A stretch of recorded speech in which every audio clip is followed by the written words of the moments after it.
This one is actually fairly straightforward. It basically, right now, the way that education code is laid out, public schools have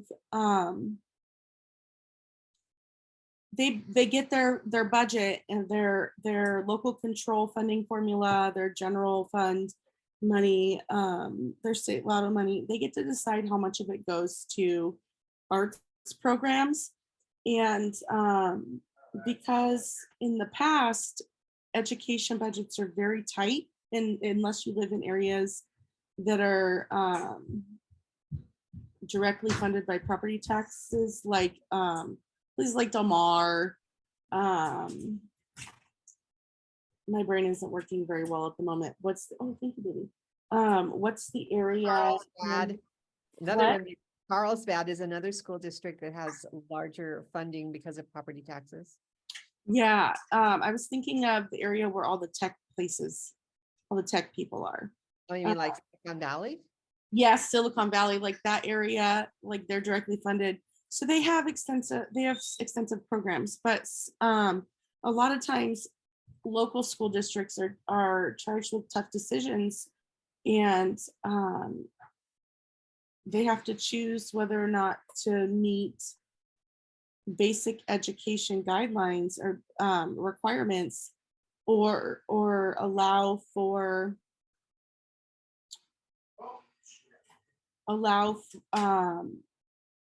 to funnel the money into some of these arts programs. And as an educator and school board member myself, there is a potential for that to happen again. But I still am undecided on whether or not to support this. So the way it is now, every year the state must set aside 40% of its income to fund public schools, but the state doesn't have another source for funding arts and music education in public schools. If it passes, the state would set aside some of its revenue specifically for the arts, and all schools would receive some funding for each student specifically for arts. So a yes vote would mean that the state would provide additional funding, and a no vote would mean that they would not. It's estimated to cost the state of California $1 billion a year. So it is pretty costly, but that's also subjective when you look at the overall budget. So the supporters say arts and music education, say the arts and music education can improve a student's personal and academic life. Only 1 in 5 schools have a dedicated teacher for arts and music programs. And Prop 28 doesn't raise taxes. It just requires money from the general fund to be set aside for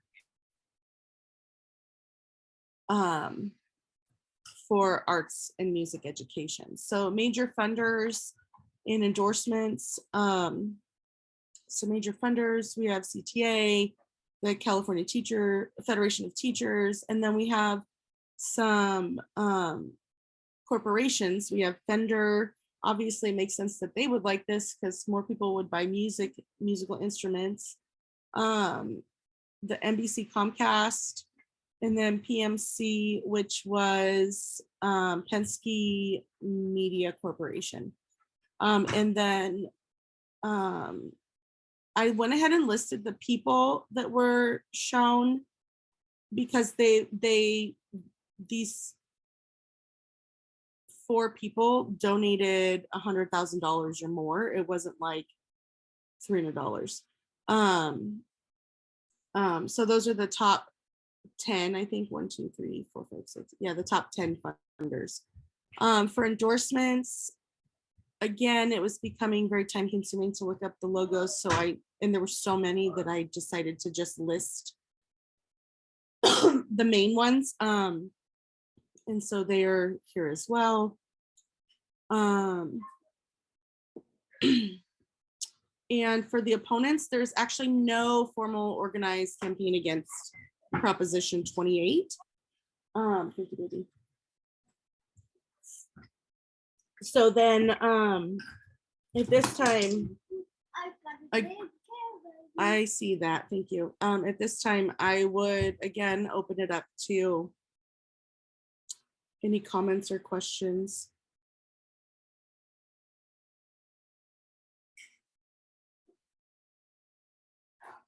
I don't know.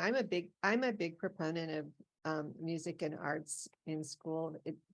I know for myself and for my daughter, they were some of the parts of, especially middle school and high school, that I found most profoundly rewarding, and still continue to be the things that I find have carried me through adulthood, in the way that some of the standard classes perhaps did not resonate as long as an adult as maybe those did. So I think that I think they teach life skills. I think they teach critical thinking. I think they teach creativity. And I've always been concerned at the absence of them in schools. So that's my take. I would actually agree with you on that. And I don't know if other people have comments. So if other people do, Well, I'll have a comment. yeah, I was gonna say, Um, I'll go first. On this subject, I very much agree with what Sir Ken Robinson has to say on this topic. He's an English educator who I believe immigrated to the U.S. and has done a few TED Talks on this.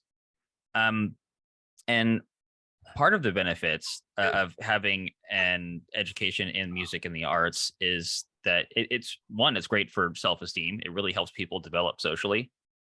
And on top of that, currently the way we tend to do school systems is we value your math, your science, your English, those core subjects more than we tend to value music and the arts, which can be damaging to people who are more naturally gifted at music and the arts, make them feel lesser than because they're not doing as well in their core subjects.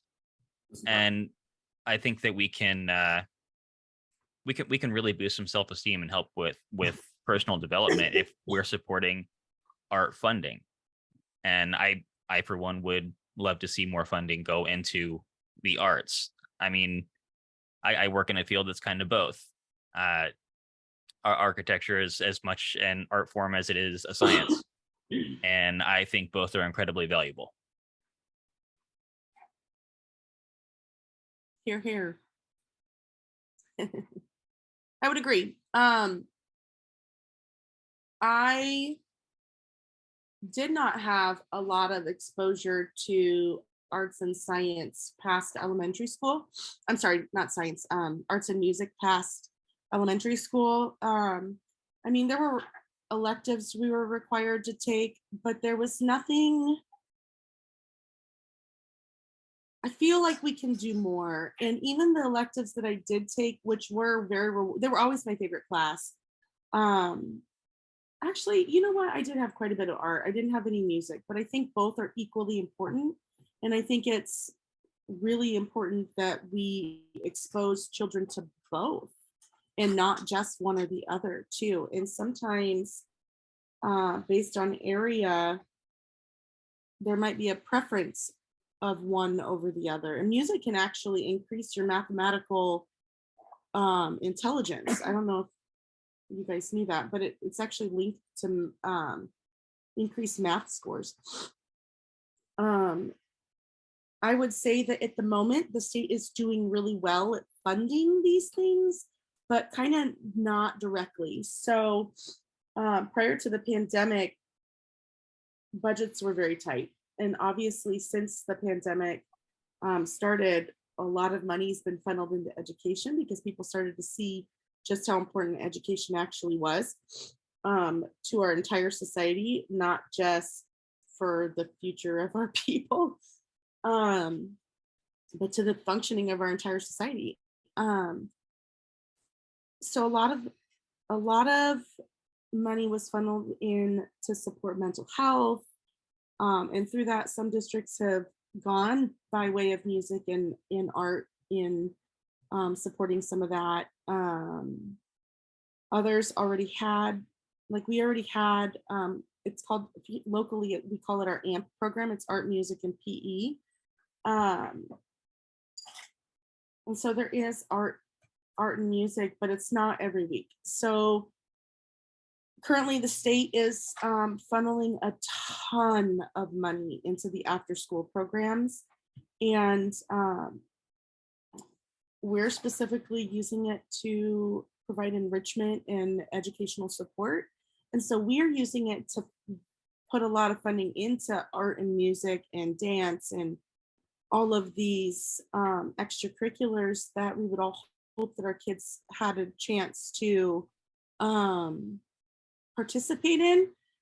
But we don't know what the future holds. And I do think it's really important for many things, for self-esteem. I know that after my mom died, music was very, very crucial to my own personal healing.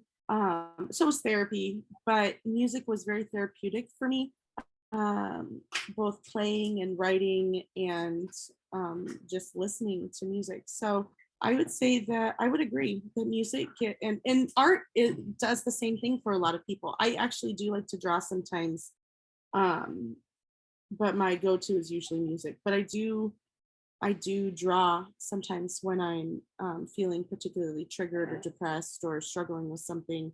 And that's also very therapeutic. And I'm sure some people dance or run or whatever else works for them. But I do think these are crucial things that teach our children skills that really they're, at least in our community, most of them are probably not going to learn outside of school because we're lower income.